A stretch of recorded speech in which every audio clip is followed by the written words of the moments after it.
पवित्र रोजरी बिंदी शैतान के विरुद्ध हमारे युद्ध या लड़ाई में हमारे लिए एक ताकतवर शक्तिशाली हथियार है, या हम बोल सकते हैं तलवार है। आज हम इसी विषय पर मनन करेंगे।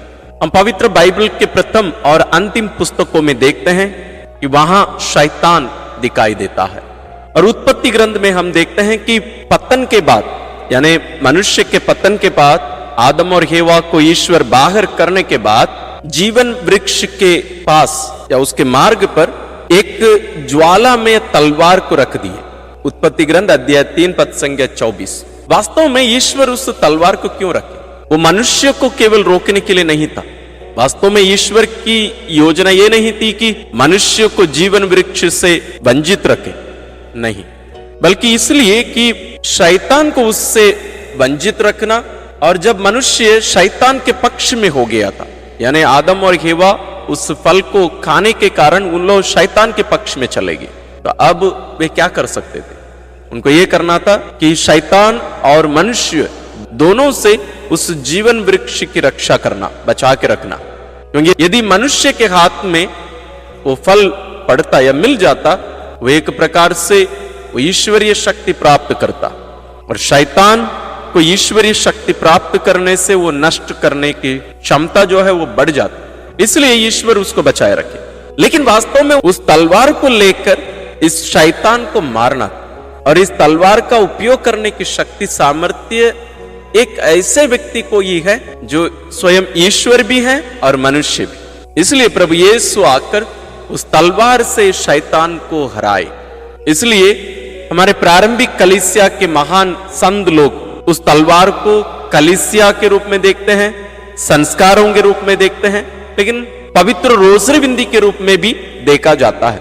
जैसे हम देखते आ रहे हैं, पवित्र रोजरी बिंदी मतलब केवल प्रणाम मरिया हे हमारे पिता नहीं है, बल्कि प्रभु यीशु के संपूर्ण जीवन, उनके जीवन के महत्वपूर्ण रहस्य। यदि उन रहस्यों को हम घटा ले, वास्तव में पवित्र रोजरी बिंदी कोई शक्तिशाली प्रार्थना नहीं रही।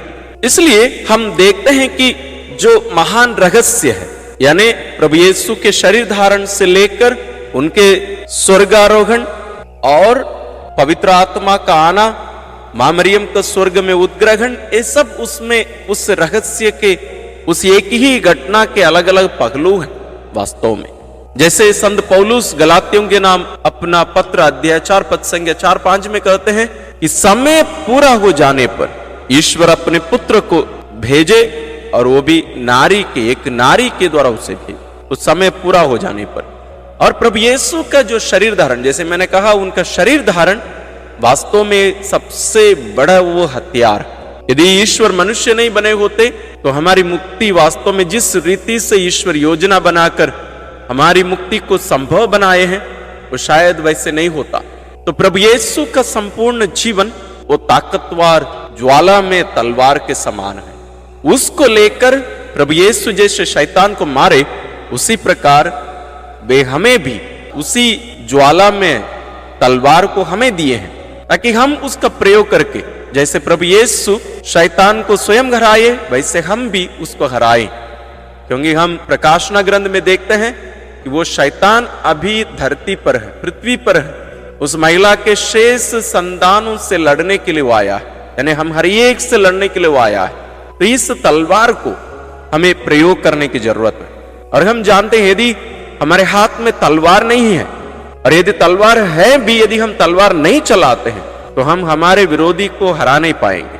तो केवल तलवार अपने हाथ में रखना या होना केवल पर्याप्त नहीं है, बल्कि तलवार चलाने जानना और उसको उपयुक्त समय पर, सही रीति से, सही तरीके से तलवार चलाना भी हमें सीखना है। इसलिए इन दिनों में हम पवित्र रोजरी बिंदी के अलग अलग पहलुओं पर मनन चिंतन करके हम यहां तक पहुंचे हैं। महान संत लोग पवित्र रोजरी बिंदी को शैतान को हराने के लिए अपने व्यक्तिगत जीवन में और दूसरे व्यक्तियों के जीवन से भी, उनके शरीरों से भी शैतान को निकालने के लिए पवित्र रोजरी बिंदी का प्रयोग संत लोग किया करते थे। एक छोटी सी घटना के द्वारा हम इस बात को समझेंगे। 1978 में 1978 में टेड बंडी नामक एक सीरियल किलर था।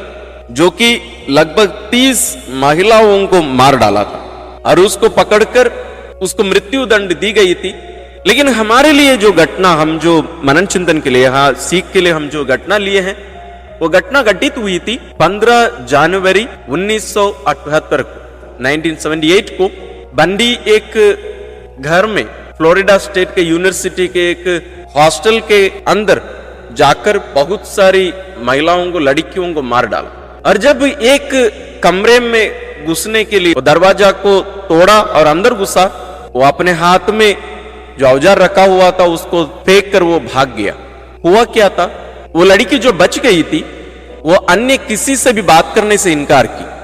वो बोली कि मुझे एक पुरोहित से, एक फादर से बात करनी है। तो एक फादर वहां जो थे, मॉन्सिन्योर विलियम कर, बुलाए गए और वह लड़की जो घटना घटित हुई उसके बारे में उन्हें बताई। वो क्या कही थी, वो कही कि वो आदमी उसको मारने के लिए आया, लेकिन ये लड़की के हाथ में रोजरी माला थी। ये रोजरी बिंदी करते करते करते सो गई थी।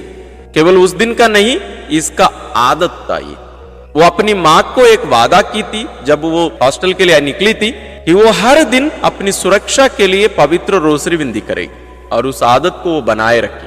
और जब टेड बडी को पकड़ा गया और उसको मारने के लिए, उसको मृत्यु दंड देने के लिए वहां लेके गए थे, उस समय उसका मन परिवर्तन हुआ।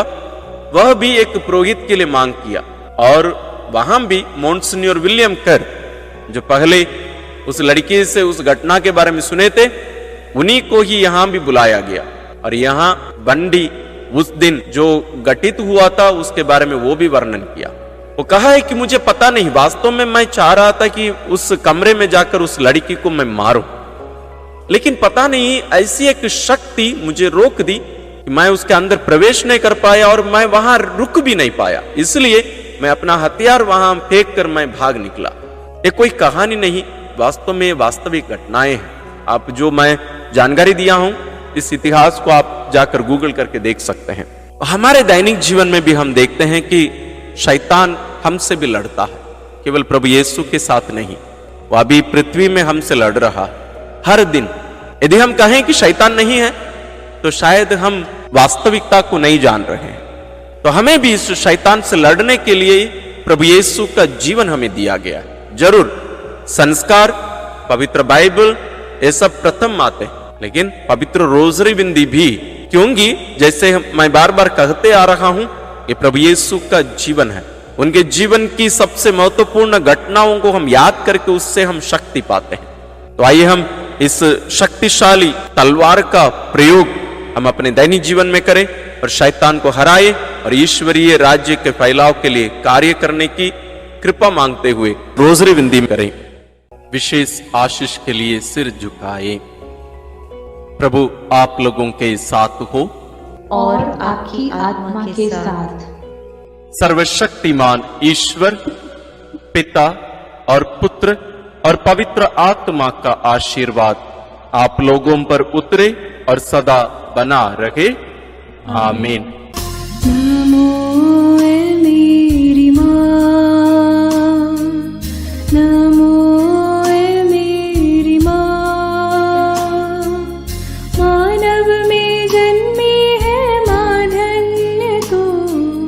नमो मेरी माँ,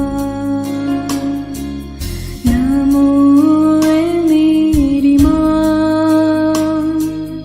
नमो मेरी माँ।